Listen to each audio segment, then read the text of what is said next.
एक विवाह ऐसा भी भाग 24। दादी अभी बोल ही रही थी कि कुणाल ने कहा, प्लीज दादी, आपको तो पूर्वी के अलावा कोई लड़की अच्छी नहीं लगती। मैं ये बात अच्छी तरह जानता हूँ कि आप निकिता को कभी पसंद नहीं करेंगी और ना ही उसे कभी अपनी बहू मानेंगी। लेकिन कम से कम मेरी खुशी के बारे में तो सोचिए। मेरी खुशी निकिता से शादी करने में ही है।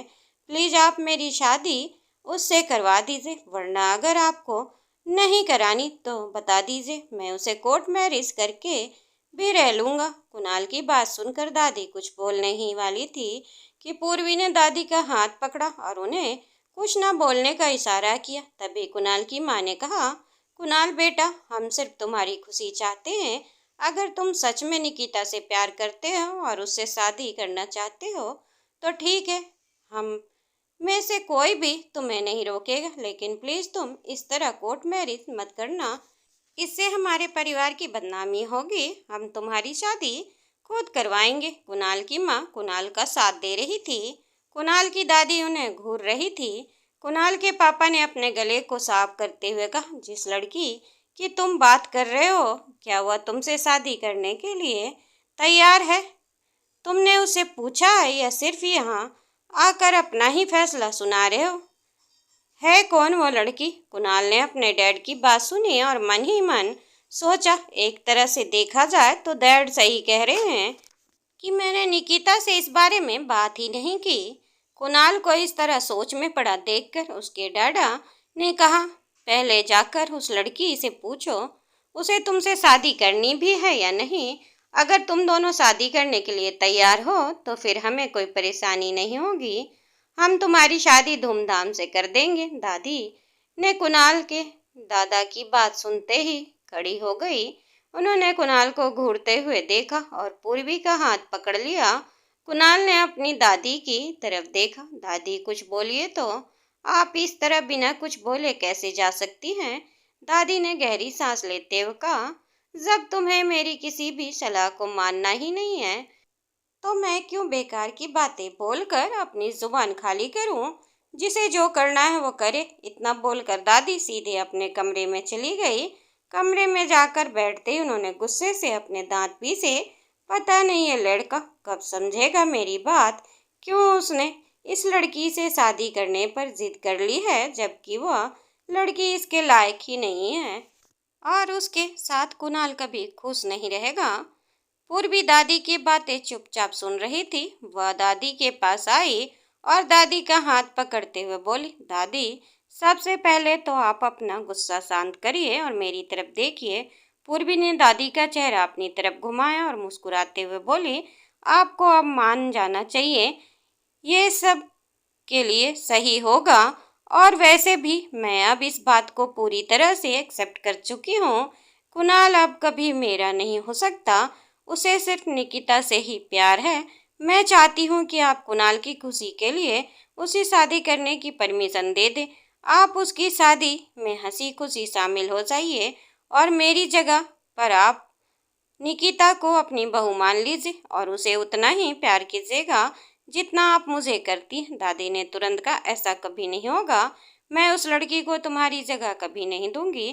पूर्वी दादी की बात सुनकर उनके करीब आई और उन्हें गले लगाते हुए बोली, ठीक है, अगर आप उसे मेरी जगह नहीं देना चाहती तो कोई बात नहीं, लेकिन आप इस घर की बहू तो बना सकती है ना। किसी और की खुशी ना सही, लेकिन कुणाल की खुशी के लिए तो कर सकती है ना। प्लीज इस घर की बहू बनने दीजिए, क्योंकि कुणाल की खुशी इसी में है और मैं बस कुणाल को खुश देखना चाहती हूँ। पूर्वी इतना बोलकर अपने मन में सोची, अगर कुणाल की शादी निकिता से हो गई तो फिर वो मेरे बारे में ज़्यादा सोचेगा नहीं और फिर मैं अपने बच्चे को लेकर यहाँ से कहीं दूर चली जाऊंगी। इस तरह से देखा जाए तो कुणाल की शादी से मुझसे फायदा ही होगा। कम से कम मेरे होने वाले बच्चे पर कोई आंच तो नहीं आएगा। पूर्वी ये सारी बातें अपने मन में सोचने लगी। ये सारी बातें सोचकर उसे कहीं ना कहीं थोड़ा दुख भी हो रहा था, क्योंकि वह कुणाल को किसी और का होते हुए नहीं देखना चाहती थी। लेकिन अपने बच्चे की सलामती के लिए अगर उसे ये दर्द झेलना पड़े तो वह झेलने के लिए तैयार थी। कुणाल ने अपने माता पिता और दादी के सामने निकिता से शादी करने की बात तो कह दी थी, लेकिन निकिता से उसने इस बारे में अभी तक बात नहीं की थी। दादी और उसके पापा दोनों ही उसकी बात के खिलाफ थे। सिर्फ उसकी माँ ही उसके साथ थी, क्योंकि वो पूर्वी को कुछ खास पसंद नहीं करती थी और उन्हें लगता था निकिता पूर्वी से बेहतर हो न हो, लेकिन कम से कम वह कुणाल की पसंद की लड़की होगी जिसके साथ उनका बेटा खुश रह पाएगा। वह अपने कमरे में गया और तुरंत निकिता को कॉल किया, लेकिन निकिता ने उसका कॉल रिसीव नहीं किया। कुणाल निकिता को लेकर बहुत परेशान हो गया। उसे समझ नहीं आ रहा था कि आखिर निकिता क्यों उसका कॉल नहीं उठा रही है। उसने निकिता को दोबारा कॉल किया, लेकिन फिर भी निकिता ने कॉल नहीं उठाया। दूसरी तरफ पूर्वी अपनी दादी को समझाने की कोशिश कर रही थी, लेकिन दादी ने मान लिया था कि वह निकिता को अपनी बहू नहीं बनाएगी। पूर्वी उन्हें समझाते समझाते थक गई। दोपहर होते ही दादी आराम करने के लिए सो गई और पूर्वी अपने काम में व्यस्त हो गई।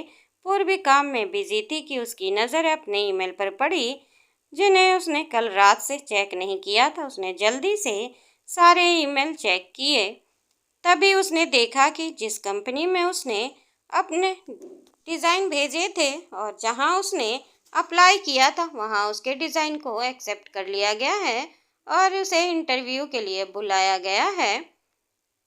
ये देखकर पूर्वी इतनी खुश हुई कि उसने ध्यान ही नहीं रहा कि दादी सो रही है। एक्साइटमेंट में वह जोर से चिल्लाई, क्या सच में जो देख रही हूँ वो सच है या फिर मैं कोई सपना देख रही हूँ? पूर्वी की आवाज़ सुनकर दादी की नींद खुल गई और उन्होंने पूर्वी की तरफ देखा और पूछा, क्या हुआ बेटा?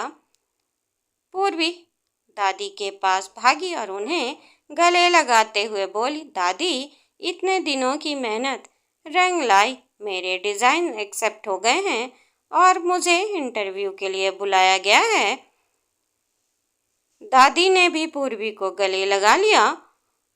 पूर्वी ने इमोशनल होते हुए कहा, दादी मैंने बहुत मेहनत की है, मेरी उम्मीद धीरे धीरे टूट रही थी, लेकिन देखिए कहते हैं ना, भगवान कोशिश करने वालों को नहीं छोड़ता। मुझे आखिरकार ऑफर मिल गया है, कल मुझे इंटरव्यू के लिए बुलाया गया है। दादी पूर्वी की बातें सुन रही थी। पूर्वी ने दादी का हाथ पकड़ते हुए कहा, दादी मुझे यहाँ से जाना होगा। अगर मैं इंटरव्यू हो गया और उन्होंने मुझे परमानेंट डिज़ाइनर रख लिया तो मेरी सारी प्रॉब्लम सॉल्व हो जाएगी। इतना कहकर पूर्वी अपना सामान पैक करने लगी। दादी ने पूर्वी का हाथ पकड़ते हुए कहा, लेकिन बेटा तुम यहाँ से क्यों जा रही हो? अगर तुम्हें जॉब मिल गई है तो यहीं से काम करो और वापस आ जाना। मैं नहीं चाहती कि तुम मुझे छोड़कर जाओ। तुम्हारा अकेले रहना ठीक नहीं होगा। कम से कम अगर तुम्हारे साथ हूँ तो तुम्हारी देखभाल अच्छे से हो पाएगी। वहाँ तुम बिल्कुल अकेली पड़ जाओगी और अपने साथ साथ बच्चे को भी कैसे ध्यान रखोगी? पूर्वी ने दादी की चिंता समझी और उनके बगल में आकर बैठ गई। पूर्वी ने तसल्ली से मुस्कुराते हुए कहा, दादी मैं सब कुछ हैंडल कर लूँगी, बस आप मुझे अपना आशीर्वाद दीजिए। मैं प्रॉमिस करती हूँ मैं अपना और बच्चे का पूरा ध्यान रखूँगी, कोई लापरवाही नहीं करूँगी। बस आप मुझे यहाँ से जाने दीजिए। और वैसे भी कुणाल निकिता से शादी कर रहे हैं। उन्होंने ये बात आज आप सबके सामने रखी है तो वो ये शादी ज़रूर करेंगे और मैं यहाँ उनकी शादी देखने के लिए नहीं रुकना चाहती। आप जानती है ना, मैं उन्हें अपनी आंखों के सामने। पूर्वी अपनी बात पूरी नहीं कर पाई और चुप हो गई। दादी ने पूर्वी के चेहरे को देखा और थोड़ी नाराजगी से बोली, मतलब तुम अब मुझसे मिलने भी नहीं आओगी? पूर्वी ने दादी का हाथ अपने हाथों में लेते हुए कहा, नहीं दादी ऐसा नहीं है, मैं आपसे मिलने आऊँगी और अगर मुझे टाइम मिला तो मैं आपसे फ़ोन पर रोज़ बात करूँगी, लेकिन आप प्रॉमिस कीजिए कि ये बातें सिर्फ हम दोनों के बीच ही रहेंगी। दादी ने हामी भर दी। पूर्वी जल्दी जल्दी अपना सामान पैक करने लगी। दादी ने उसका हाथ पकड़ते हुए कहा, तुम आज रात और नहीं रुक सकती क्या बेटा? एक दिन और रुक जाओ। पूर्वी ने मुस्कुराते हुए कहा, दादी कल सुबह मुझे जल्दी इंटरव्यू के लिए निकलना होगा। अगर मैं सुबह सुबह पहुंचूंगी तो थकी हुई लगूंगी और खुद को अच्छे से प्रेजेंट नहीं कर पाऊंगी, इसीलिए मेरा आज जाना ही ठीक होगा। उसने दादी के गालों को चूमते हुए कहा, लेकिन आप बिल्कुल भी टेंशन मत लीजिएगा और मेरा जाने से पहले आप मुझे प्रॉमिस कीजिए कि आप अपनी तबीयत का ख्याल रखेंगे और मुझे पूरा सपोर्ट करेंगे, क्योंकि दादी मेरे लिए इस दुनिया में सिर्फ आप ही हैं जो मेरा ख्याल रखना चाहती हैं। आपको मेरी खातिर अपनी दवाइयाँ टाइम पर लेनी होगी, ठीक है? दादी ने पूर्वी को गले लगाते हुए कहा, ठीक है बेटा, अगर तुम अपने पैरों पर खड़े होने के लिए इतना कुछ कर रही हो तो मैं दुआ करूंगी कि तुम्हें आगे भी इसी तरह सफलता मिलती रहे। पूर्वी ने दादी को देखा और तुरंत अपने लिए एक कैब बुक कर ली। वह जाने के लिए तैयार हो रही थी कि दादी ने अपने हाथ में पहनी हीरे की अंगूठी उतार कर पूर्वी के हाथों में पहनाते हुए कहा, तुम्हारे खाली हाथ मुझे बिल्कुल अच्छे नहीं लगते। ये अंगूठी तुम हमेशा पहनना, मेरा आशीर्वाद समझकर।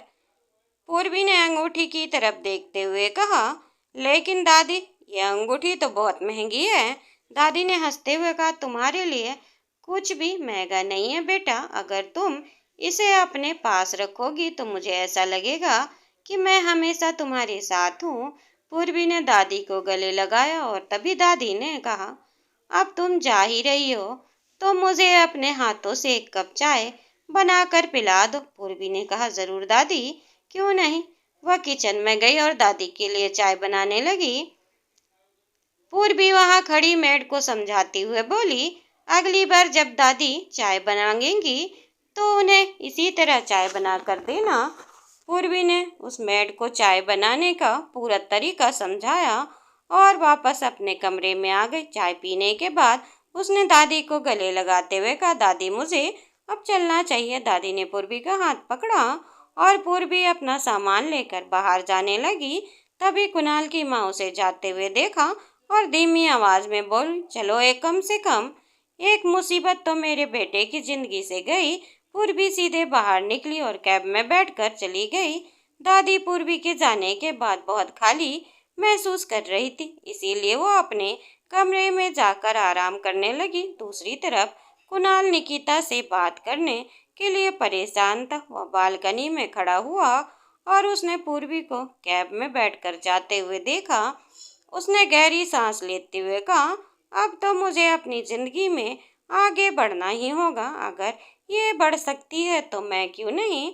अब चाहे कुछ भी हो जाए मैं निकिता से शादी करूंगा, चाहे दादी और मॉम डैड माने या नहीं। कोर्ट मैरिज ही सही, लेकिन अब निकिता से शादी करके रहूंगा।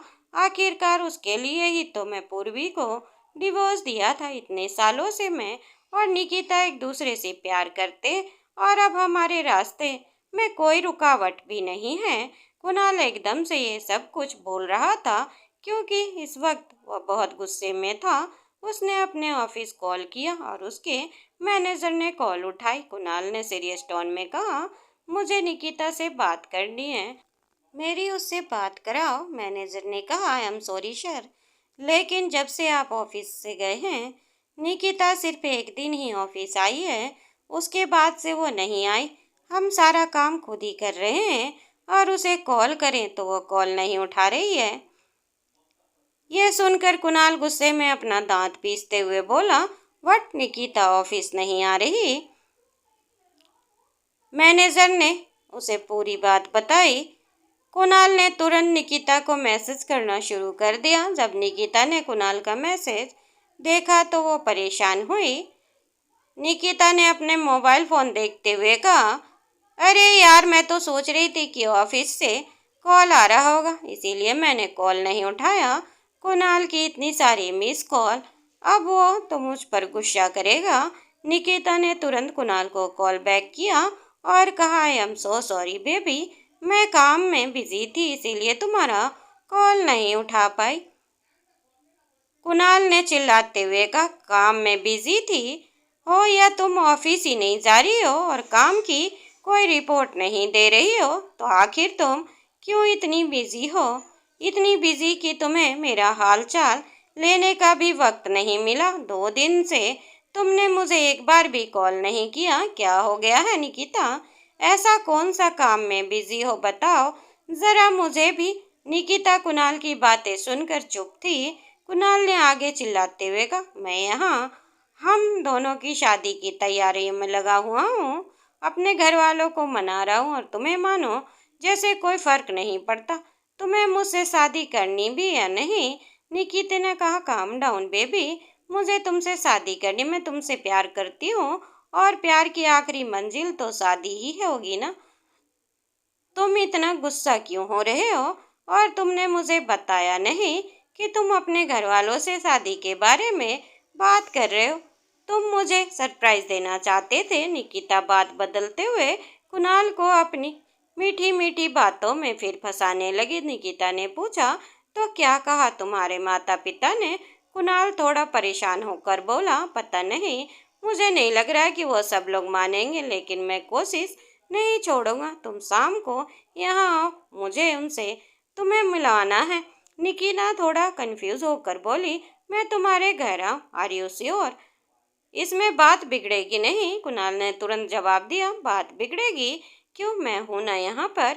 और जब हम दोनों एक दूसरे से प्यार करते हैं तो फिर तुम्हें किस बात का डर है? निकिता ने कहा, आज शाम को तो नहीं आ पाऊंगी, लेकिन हाँ, कल आ जाऊंगी। दोस्तों, उम्मीद करती हूँ आपको कहानी पसंद आई होगी। कहानी पसंद आई हो तो वीडियो को ज़्यादा से ज़्यादा लाइक करें और चैनल पर नए हो तो चैनल को सब्सक्राइब करना ना भूलें। बेल आइकन दबाएं जिससे मेरी वीडियो की फ्री नोटिफिकेशन आप तक पहुंचती रहे। और हमें कमेंट करके बताएं आपको ये कहानी कैसी लगी और ये कहानी कितनी आगे बढ़ानी चाहिए, हैप्पी एंडिंग करनी चाहिए। आप अपना कमेंट ज़रूर बताएं। धन्यवाद दोस्तों।